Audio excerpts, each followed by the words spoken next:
मैं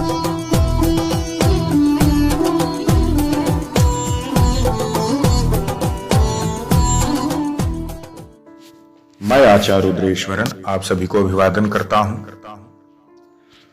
भगवान शिव के गुणानुवादों का श्रवण कर रहे हैं। श्री शिव महापुराण के अंतर्गत चल रहा है रुद्र संहिता प्रथम खंड, और इस प्रथम खंड में हम 19वां अध्याय आज श्रवण कर रहे हैं। गुण निधि को कुबेर पद की प्राप्ति कैसे हुई उसके विषय में। नारद जी कहते हैं कि हे ब्रह्मा जी, अब आप मुझे यह बताइए कि गुणनिधि जैसे महापापी मनुष्य को भगवान शिव द्वारा कुबेर पद क्यों प्राप्त हुआ? और भगवान ने यह पद कैसे प्रदान कर दिया? हे प्रभु, कृपा करके इस कथा को भी बताइए। ब्रह्मा जी बोले, नारद, शिवलोक में सारे दिव्य भोगों का उपभोग तथा उमा महेश्वर का सेवन कर वह अगले जन्म में कलिंग के राजा अरिदमन का पुत्र हुआ। उसका नाम दम था। बालक दम की भगवान शंकर में असीम भक्ति थी।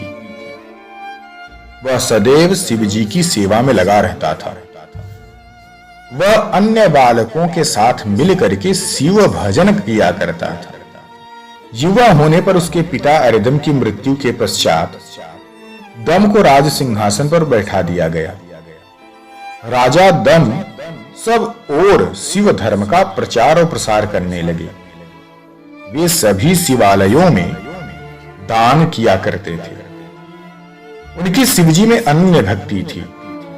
उन्होंने अपने राज्य में रहने वाले सभी ग्रामाध्यक्ष को यह आज्ञा दी थी कि शिव मंदिर में दीप दान करना सबके लिए अनिवार्य है। अपने गांव के आसपास जितने शिवालय हैं, वहां सदा दीप जलते रहना चाहिए। राजा दम ने आजीवन शिव धर्म का पालन किया। इस तरह से वे बड़े धर्मात्मा कहलाए।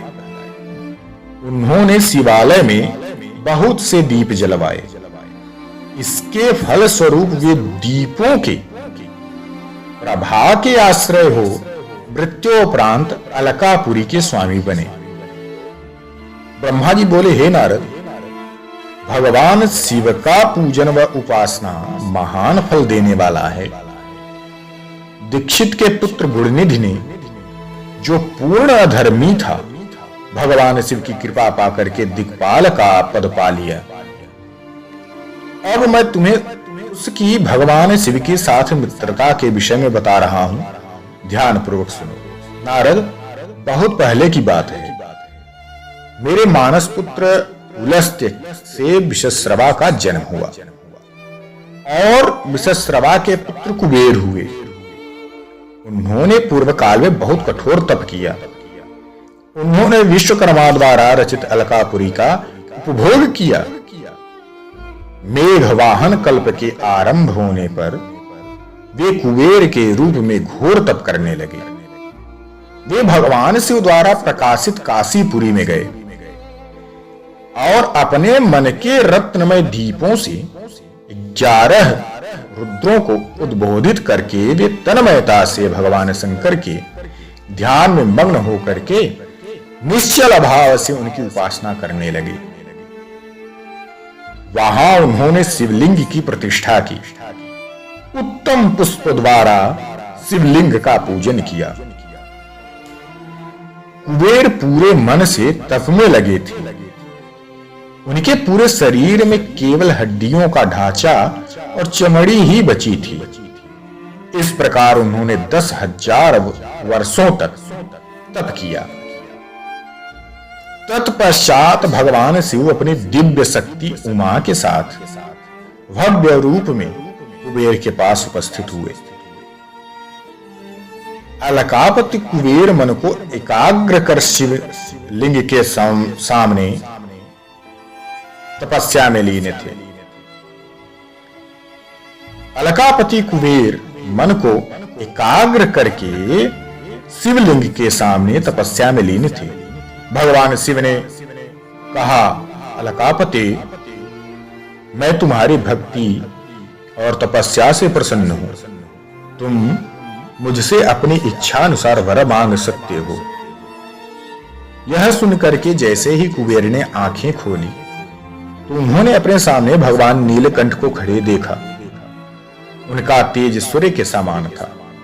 उनके मस्तक पर चंद्रमा अपनी चांदनी बिखेर रहा था। उनके तेज से कुबेर की आंखें चौंधिया गईं। तत्काल उन्होंने अपनी आंखें बंद कर ली। वे भगवान शिव से बोले, भगवान, मेरे नेत्रों को वह शक्ति दीजिए जिससे मैं आपके चरणार बिंदों का दर्शन कर सकूं।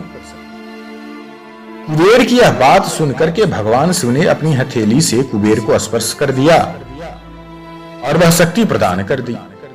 दिव्य दृष्टि प्राप्त होने पर वे आंखें फाड़ फाड़ करके देवी उमा की ओर देखने लगे। वे सोचने लगे कि भगवान शिव के साथ यह सर्वांग सुंदरी कौन है।